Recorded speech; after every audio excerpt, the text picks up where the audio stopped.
Now, a few minutes ago, former Treasurer Josh Frydenberg has paid tribute to the victims of the Bondi massacre. Footage shows the former Treasurer incredibly emotional as he laid flowers on the memorial site at the Bondi Pavilion there. He consoled the public, hugging those affected by the attack and the community there. The former Treasurer called on Prime Minister Anthony Albanese again to take on the hatred rising in Australia. Thank you, everyone, for being here. I'm here to pay my respects to the souls of 15 innocent people who have lost their life in the deadliest terrorist attack in Australia's history, in the greatest loss of Jewish life since October the 7th anywhere around the world outside the state of Israel. Rabbis, Holocaust survivors, and the beautiful 10-year-old Matilda. Her parents said they gave her that name because it was the most Australian name they knew. What a tragedy. This massacre at Bondi is the greatest stain on this nation, has brought the greatest shame to our nation. I'm here to mourn, but I'm also here to warn. Unless our governments, federal and state, take urgent, unprecedented and strong action, as night follows day, we will be back grieving the loss of innocent life in another terrorist attack in our country. This was all too predictable.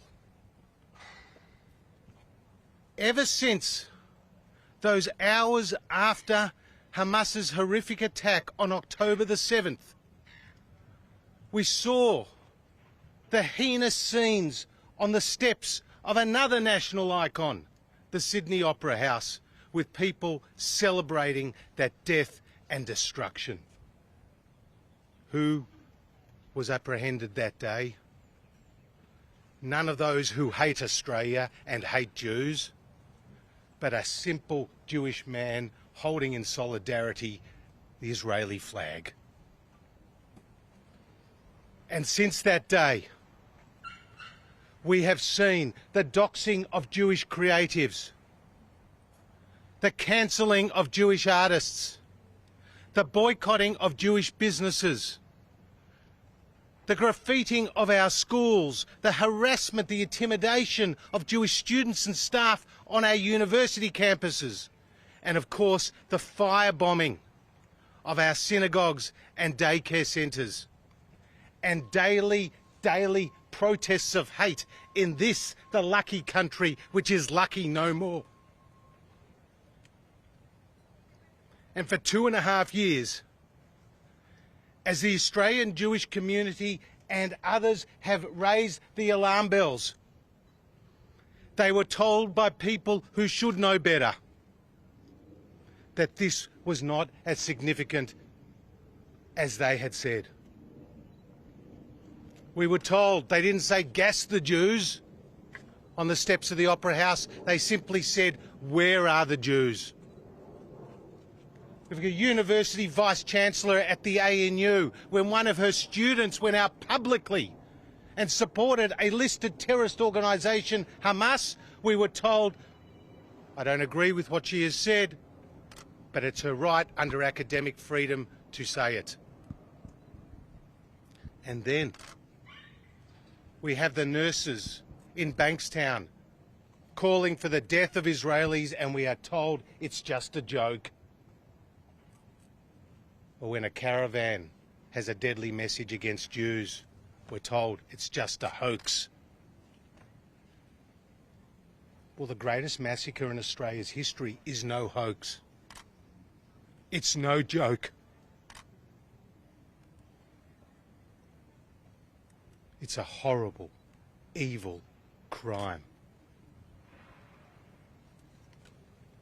So make no mistake, I am here, we are here, to fight for the soul of Australia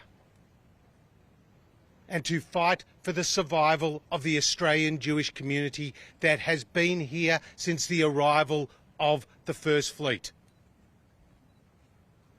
Just over 100,000 strong. It has produced Australia's greatest citizen soldier, Sir John Monash, who would be turning in his grave right now. Our first Australian-born Governor-General, Sir Isaac Isaacs, and the man who brought a touch of healing to our country, Sir Zelman Cowen. And Olympic gold medalist Jessica Fox, and chief scientists and our greatest philanthropists like Frank Lowy and industrialists. This is what the Jewish community has contributed in 125 years or more, and this is how our government repays us.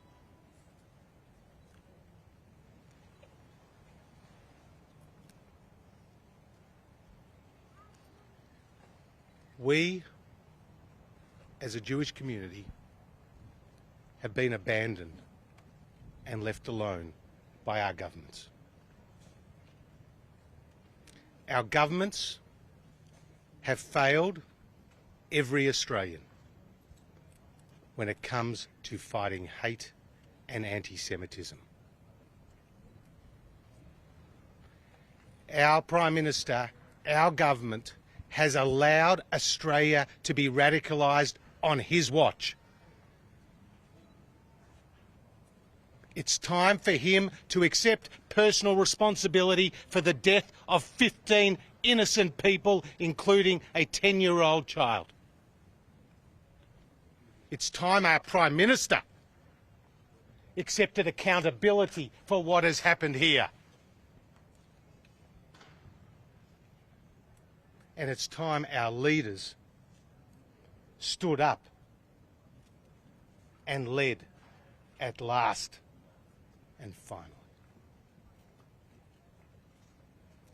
This is a time for accountability and action. So, Prime Minister, I am going to give you some ideas about what you need to do. Yes. Yes.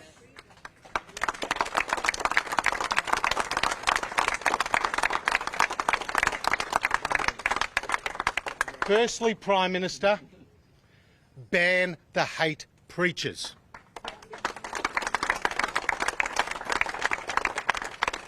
On October the 8th, in Lakemba, you had Islamic preachers say that October the 7th was an act of courage and pride. When the Muslim community hears that message for the last 2.5 years, is this any surprise? The shooter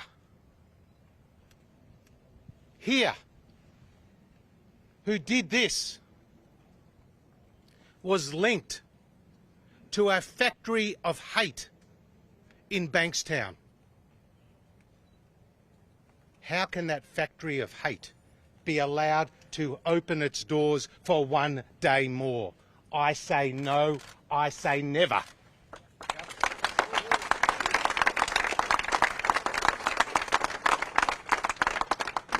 Second, Prime Minister, ban these extremist organisations that have been allowed to flourish on your watch in our country when you have been Prime Minister.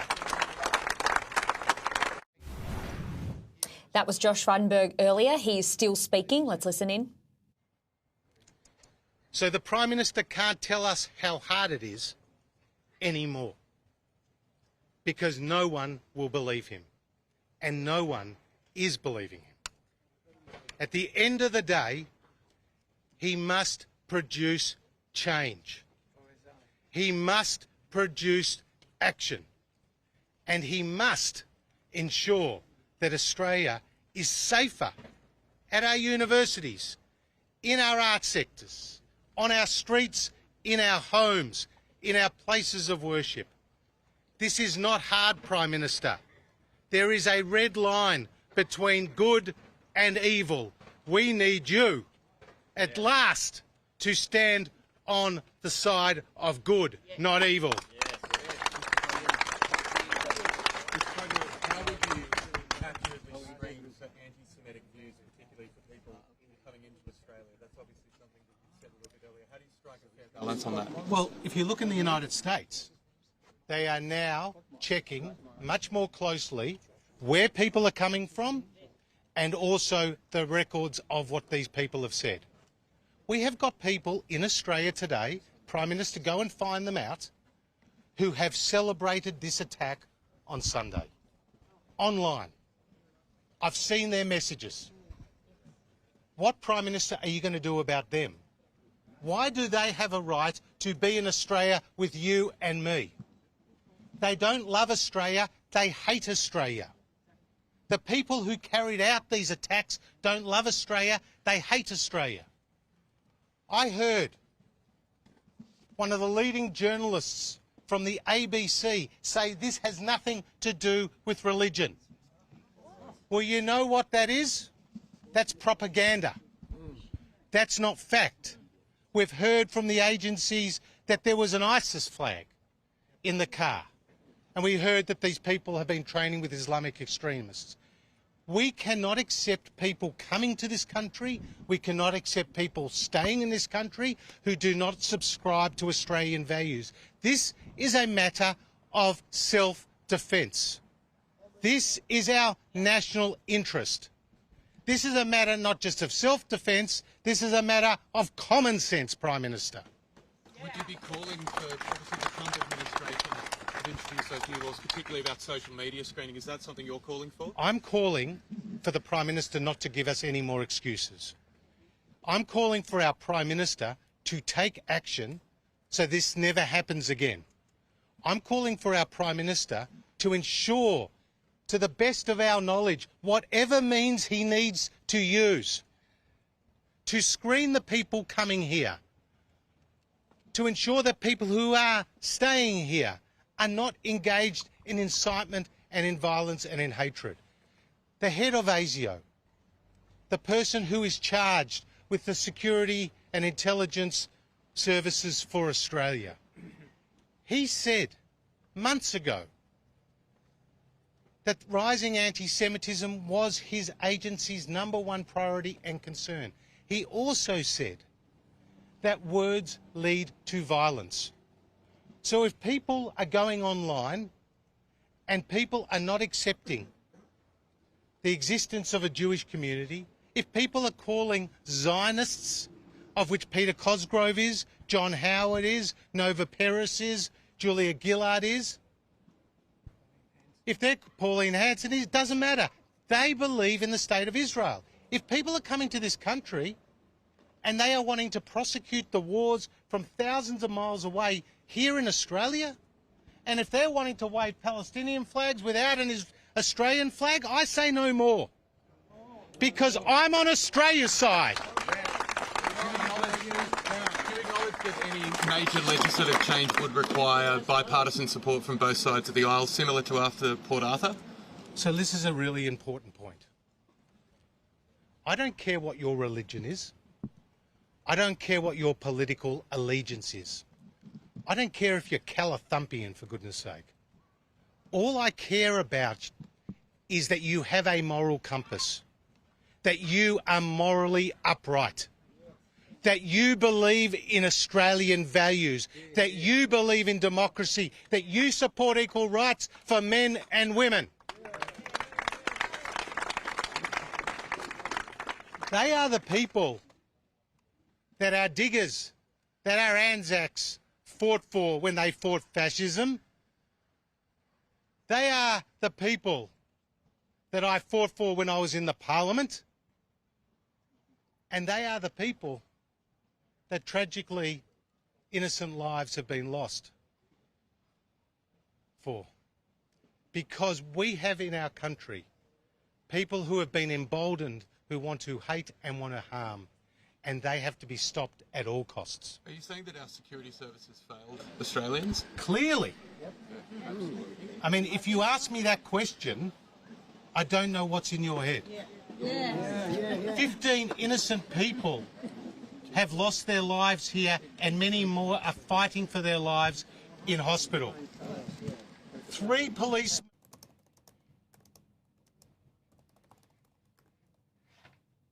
community at a time of heightened concern. People trained in the terrorist camps of the Philippines. They bought licensed guns. And you are asking me, has there been a failure of security? The people who say this has nothing to do with Islam, the people who say this has nothing to do with a security failure, the people who say this has nothing to do with the government, they are propagandists. And they are missing what's right in front of their eyes. Mr. Frydenberg, one of 2 of these shooters was born in Australia, grew up in Australia, so obviously that wouldn't be solved by migration rules tightening. He also has been on ASIO's watch list since 2019, so that's across multiple governments of multiple parties. Is there not shared blame across the board for this not being picked up sooner? So here's the thing. That person you refer to was radicalised in Australia. Radicalised in Australia. That's the point of what I have been saying. We have to stop the radicalisation. And Prime Minister, that's not easy. And of course you'll get bipartisan support. That is easy. What's hard is for you to take those in your own party who are turning the other way when this happens. What is hard is to tell some home truths to the radical communities in Australia, to go down to the mosques and shut those preachers down.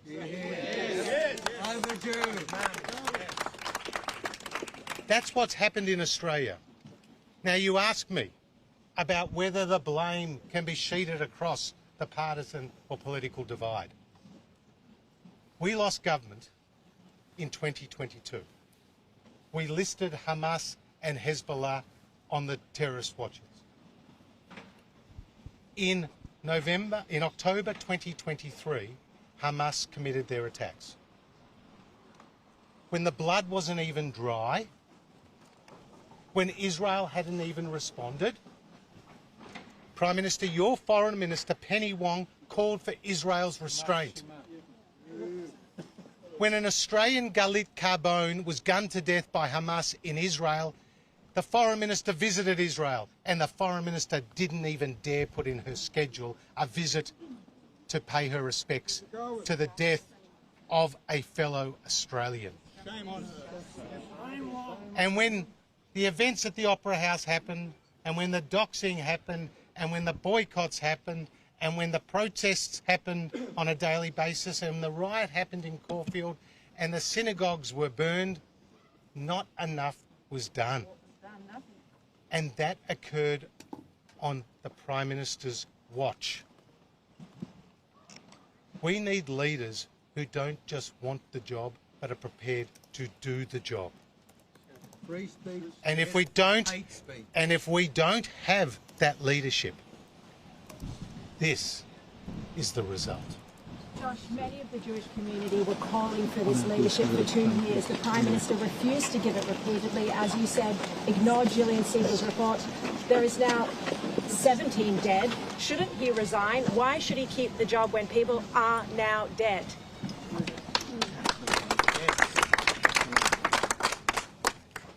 Well, the Prime Minister must look into the mirror and ask himself a very serious question. What is his first and fundamental duty? And that is to protect the safety and the security of his citizens, of our citizens. And he has failed. And this was not a spontaneous, individual event, isolated event. It's very different to Port Arthur. Port Arthur was a tragedy. But this has been building in front of our very eyes for 2.5 years. And today, our national security chiefs, Nick Warner, Duncan Lewis, Dennis Richardson, they've held pretty much every title, every role in Australia's national security and intelligence infrastructure. And they have said more needs to be done, and it's not about guns per se, it's about radical ideology. And so, Prime Minister, until you stand here in front of these cameras and say that you and your government, hand on heart, accept personal responsibility for what has taken place, until you, Prime Minister, stand here on this spot and accept accountability for the failure of your government, then everything after that will mean nothing to the people who are here today. So should the Prime Minister resign?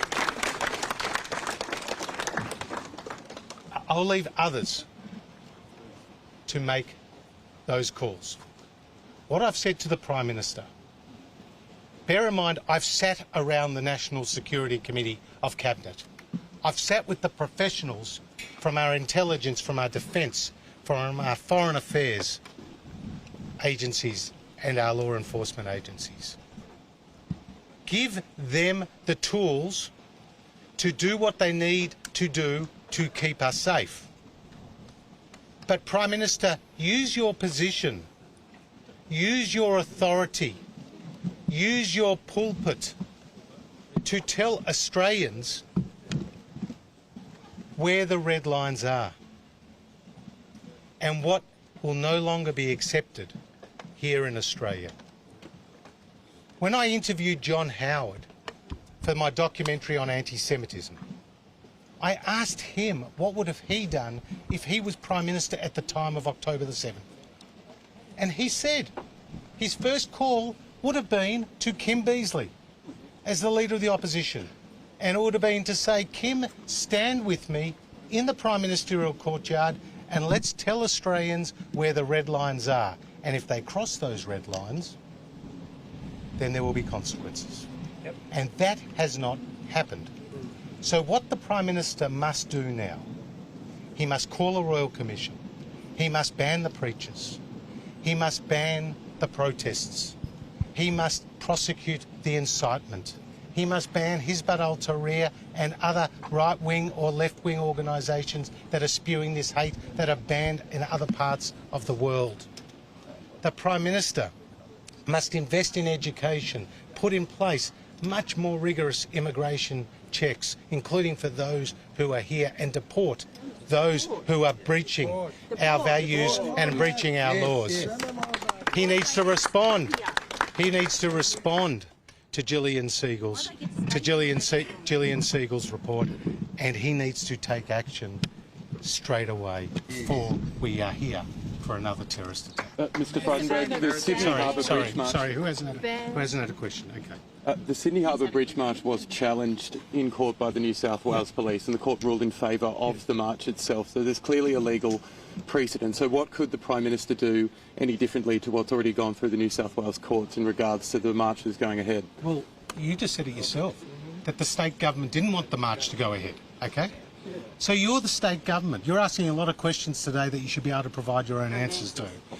The state government makes the laws, and if they need federal laws, they have something called the National Cabinet, or COAG. So it's up to Premier Minns. This is what's happened in Premier Minns' New South Wales. The march across the Harbour Bridge happened in Premier Minns' New South Wales. What happened outside the Opera House happened in Premier Minns' New South Wales.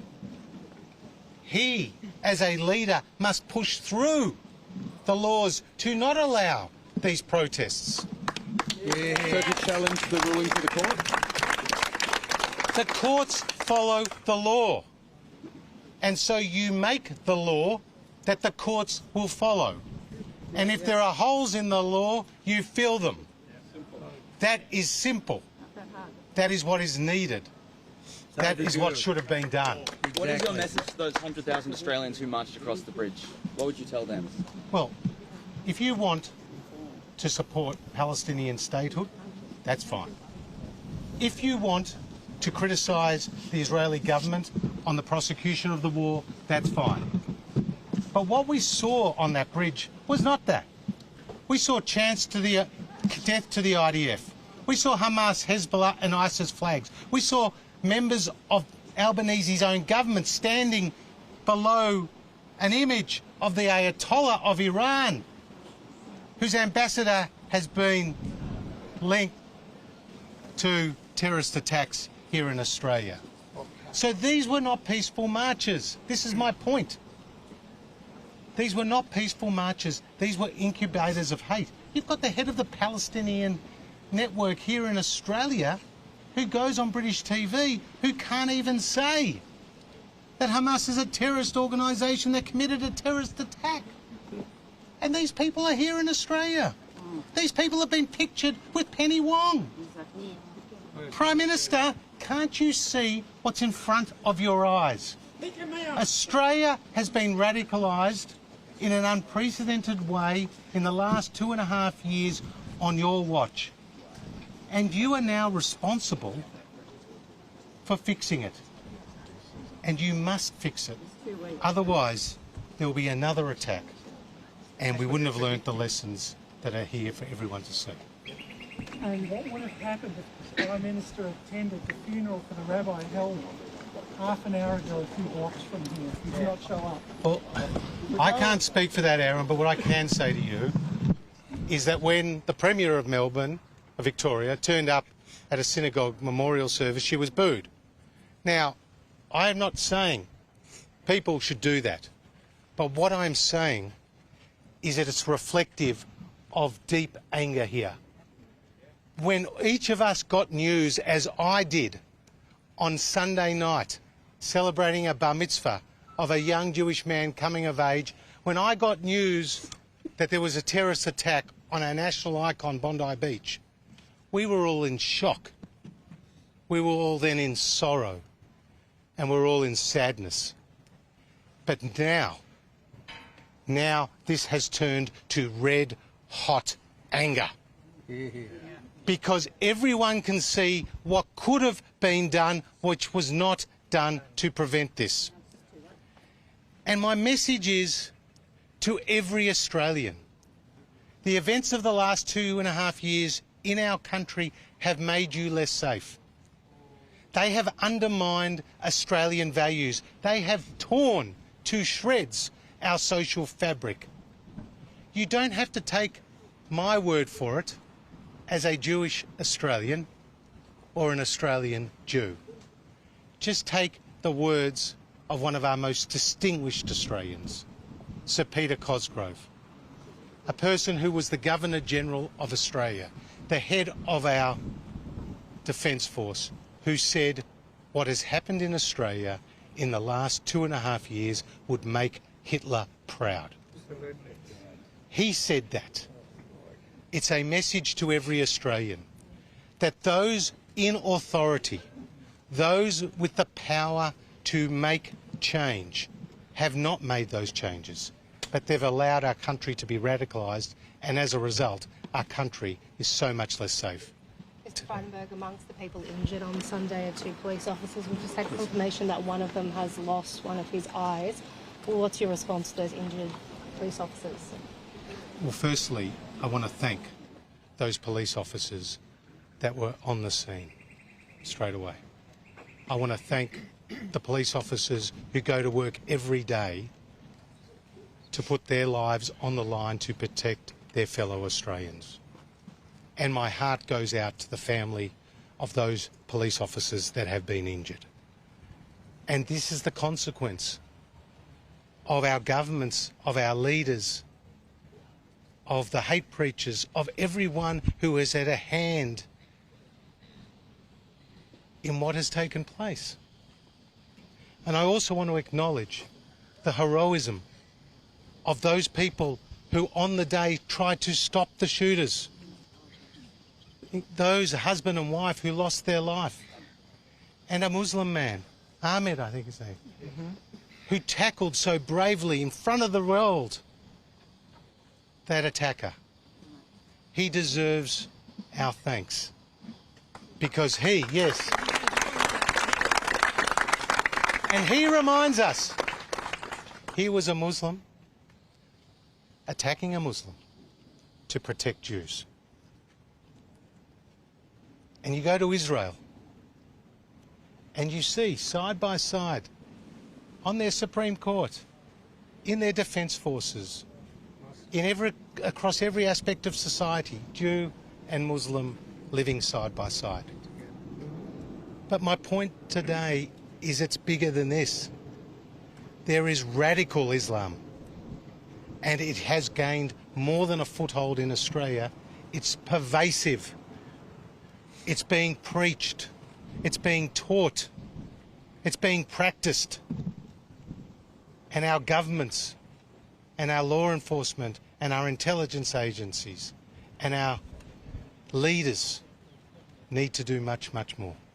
Mr. Frydenberg, speaking on heroism, how do you feel about seeing, not just around the locals here, but across the state and Australia, community members, Australians stepping up to help, donating blood? We've had volunteers down here giving out water bottles and making sure people are fed for those who come here and give, respect to those we've lost. What do you have to say to those? I think something has changed in Australia. I think Australia will never be the same again. And I think this will be a dark cloud of our country for the rest of time. But I also think for millions and millions and millions of well-meaning, decent, big-hearted Australians, they know this is not right. They know what has happened here is the epitome of evil. They know this has to be eradicated in our country. And they know that the people who are preaching this hate, who are practicing this hate, who are teaching this hate, have no place in our country. And we don't want more people like that coming here.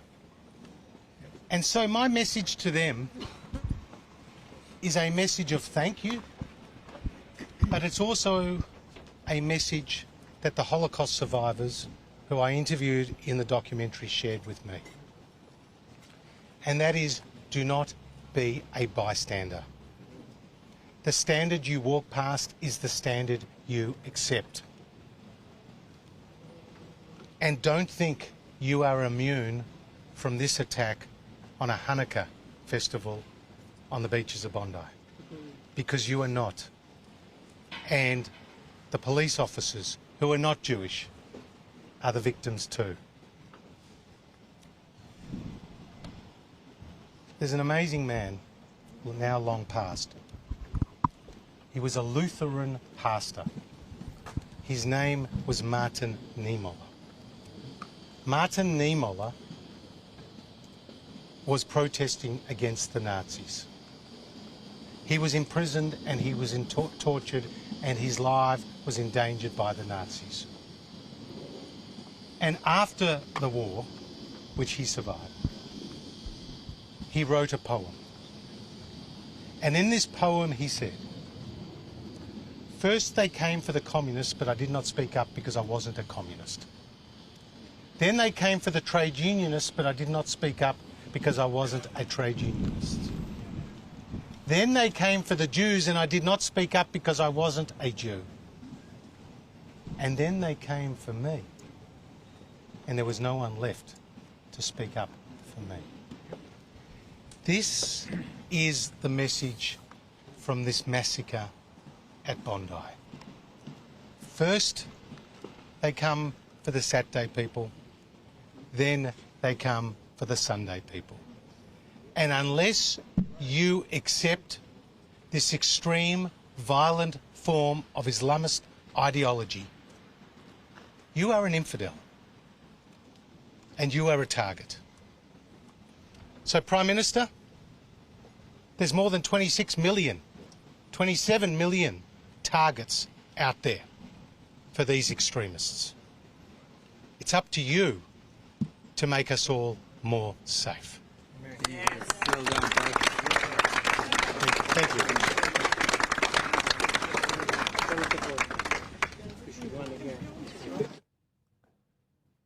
A powerful and emotional speech there from former Treasurer Josh Frydenberg. He has not held back. He says this has been a stain on our country. He says he is there to mourn, but also to warn. He wants the Prime Minister to stand up and step up and take leadership on this, to eradicate the hate in our country. He says he doesn't care about religion. He cares about Australian values and Australian democracy. He wants hate preachers eradicated, saying there has clearly been security failures and that Australia will never be the same, finishing there on some powerful words, saying we are all targets.